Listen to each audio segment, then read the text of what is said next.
Good morning, I'm Taylor Wilson, and today is Wednesday, September 4th, 2024.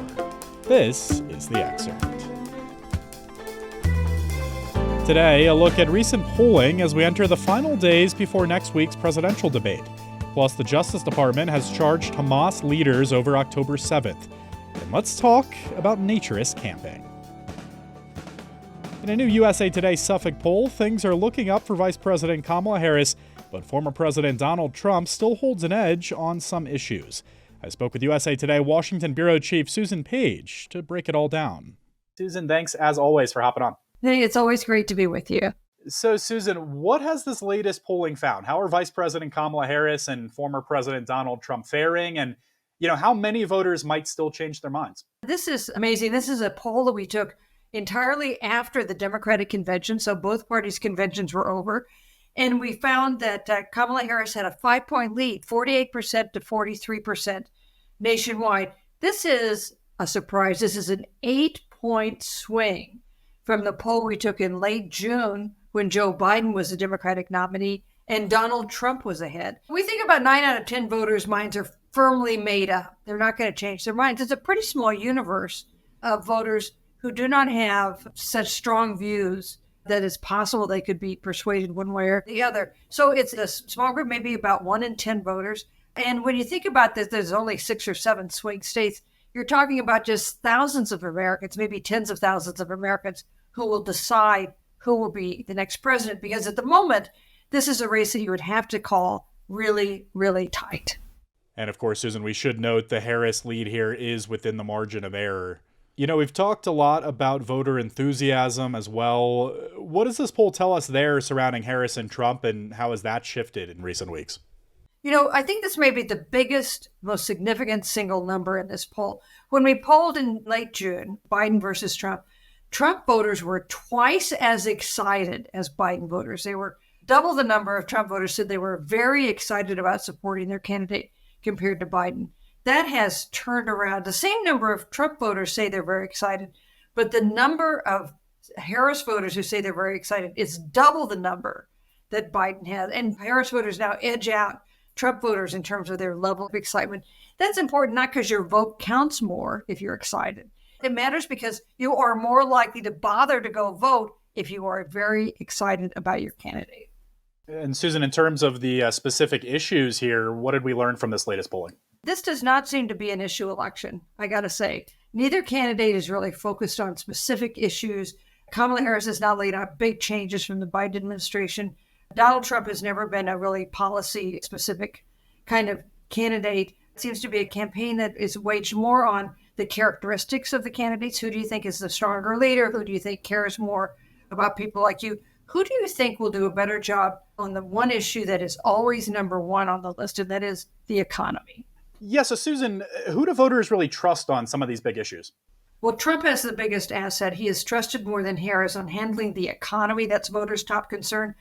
But his advantage is just 6 percentage points. That's less than half of his advantage over Joe Biden. So Kamala Harris has made some progress there. On immigration, he's favored, but only by 3 points. Against Biden, he was preferred by 13 points. So again, he's still got a lead, but Kamala Harris has cut into it. Trump is more trusted on national security issues and on dealing with China. But when it comes to health care and race relations, Harris has a big double-digit advantage over Trump. What are we hearing, Susan, in terms of the confidence of accurate results on Election Day? We know this has been an issue in recent years. Well, Democrats and Harris supporters are pretty confident that their ballots will be counted and reported. They're only 2%, so that's a very low number of Harris supporters who said they were not confident that their ballots would be accurately counted and reported. But there is a lot of concern among Trump supporters. Only 1 in 10 say they are very confident of fair count. And we've got more than 40% of Trump voters saying they are not confident that the vote will be fair. And that's important because it might mean they're less likely to accept the results of the election if they don't have confidence that the count has been fair and accurately reported. And that is a situation that led some people to assault the Capitol on January 6, 2021. Wow. So, Susan, I can't let you go without bringing up this first presidential debate next week. We're just a few days away. It kind of snuck up on me. What will Trump and Harris be focused on over the next few days as they prepare for debate night? They're so different in the way they prepare because Donald Trump prepares, I think, by sitting down with people, shooting the breeze, maybe talking to aides, maybe not. He goes into debates with a lot of confidence. Kamala Harris is approaching the debate the way she approached her convention speech, which is to be very deliberate, really methodical. We know she's doing practice debates, and we expect her to be prepared in the more traditional way. I was actually the moderator of the last debate that Kamala Harris did, the vice presidential debate in 2020 against Mike Pence. She came into that debate like a prosecutor would go into a courtroom with her arguments prepared, ready to make her points, and ready also against Pence to make him stop interrupting her. That may be a challenge for her again against Trump. All right, fantastic insight as always. Susan Page is USA Today's Washington bureau chief. Thank you, Susan. Hey, thank you. The Justice Department has charged 6 leaders of Hamas with the October 7th attack on Israel.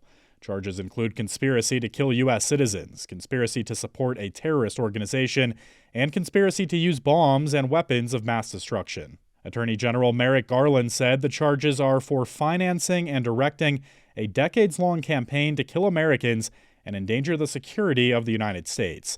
He said the October 7th rampage was the group's most violent, large-scale terrorist attack, including the murder of entire families, and Garland said the weaponization of sexual violence against women. Some 1,200 people were killed in the attack, including more than 40 Americans, while hundreds of hostages were taken. Israel has since battered Gaza and killed nearly 41,000 Palestinians in the nearly year since. The Supreme Court yesterday rejected Oklahoma's request to receive federal money for reproductive health care without providing referrals for abortion to those who request it. Oklahoma is one of 11 states challenging a federal requirement that pregnant women receive access to information about all options, including abortion, as a condition of accepting federal money for family planning and preventive care. Oklahoma told the Supreme Court it should be allowed to receive the money while litigation against the Federal Department of Health and Human Services plays out, but the court denied the emergency request. The requirement was imposed by the Biden administration in 2021 when it reversed a Trump-era ban on abortion referrals in the state grant program. Oklahoma argued the Biden administration's condition is a violation of the state's ban against helping someone get an abortion. And the state said the federal requirement also violates a federal law prohibiting discrimination against healthcare providers who do not provide abortion referrals. The Department of Health and Human Services said healthcare providers receiving Title X grants don't have to tell patients how they can get abortions, but they must provide the number for a national hotline that has information about abortion and other services. The department terminated Oklahoma's $4.5 million grant after the state said it would not comply. A federal judge said yesterday that he won't take over decision-making in former President Donald Trump's New York hush money case and block his upcoming criminal sentencing. Trump wanted federal Manhattan Judge Alvin Hellerstein to take the hush money case out of state judge Juan Merchan's hands ahead of the September 18th sentencing date, claiming Merchan is biased and a federal court should rule on his argument for tossing out his conviction. Trump has said the trial included evidence that ran afoul of the Supreme Court's July presidential immunity ruling, which limited prosecutions involving official presidential acts. But Hellerstein said that arguments about a state judge's bias in a trial should be handled by state appeals courts, not a federal court. And he said it would not be appropriate to let Trump move the case to federal court at this stage because Trump wasn't prosecuted for any official acts. What's it like to go naturist camping? It may surprise you. I spoke with USA Today consumer travel reporter Kathleen Wong to learn more. Kathleen, always a pleasure having you on. Hi, thank you for having me. So, Kathleen, let's just start with this. What is naturist camping? Naturist camping is just like regular camping, except you're basically in the nude. So you're swimming, kayaking, hiking, but you just don't have clothes or swimsuits on. Yeah, so what is this like? What did you hear from folks who participate? So the word I kept hearing during my reporting was the word freedom. So they said that there's something liberating about being in the nude, accepting your body, feeling like yourself, and you feel the sun on your skin, the fresh air around you. So I think it's kind of just being out in nature, I guess, as nature intended it in a way. Yeah, well, it does appear that naturist camping is on the rise. What do we know here and what's fueling this trend? So the UK based camping website PitchUp found that searches for naturist campsites in the US have gone up by 85% over the past year. So I think part of that is just, more people wanting to be outdoors and connect with nature, and then the lifestyle kind of getting more exposure online. Nude recreation actually has a long history, and I'm sure we've all heard of like the nude beaches in Europe and such. But I was researching, and nude recreation goes back to the late 1800s with some naturist clubs, and then possibly even further back with some people saying that it was happening in ancient Egypt. There have been nude beaches in Europe since the 1930s, but the movement really gained popularity in the 70s. And Kathleen, are there any like tangible benefits to this? So there actually are, according to a couple of small studies. One study from 2017 from the University of London found that people who spend time even just partially naked, like topless outside, report better body image and self-esteem, and said that they were happier with their lives overall. And we also know that spending time in nature is good for us. So being naked could help people fully connect with nature. Right. So I'm sure there are some listeners who might be a little bit apprehensive or maybe curious to get involved. What tips can you offer first-time naturist campers? So you want to research the site you're going to. A lot of them take security pretty seriously. They're gated, they have security guards. They emphasize the non-sexual nature of nude recreation. So you'll have your ID recorded. You can't take photos when you're camping. And sometimes there's a background check run on you. So definitely do your research. And then also, I know that going without your clothes is kind of intimidating at first for a lot of people. So you can take your time and go at your own pace. You don't have to jump in and take off your clothes. You can kind of adjust to what's going there. There's no pressure. And also, you'll need to pack a towel to sit at tables or chairs in communal areas, and that's for hygienic purposes. So a lot of campsites require that. Kathleen Wong is a consumer travel reporter with USA Today. Thank you, Kathleen. Thank you. And with or without clothes, it's a good day to celebrate nature.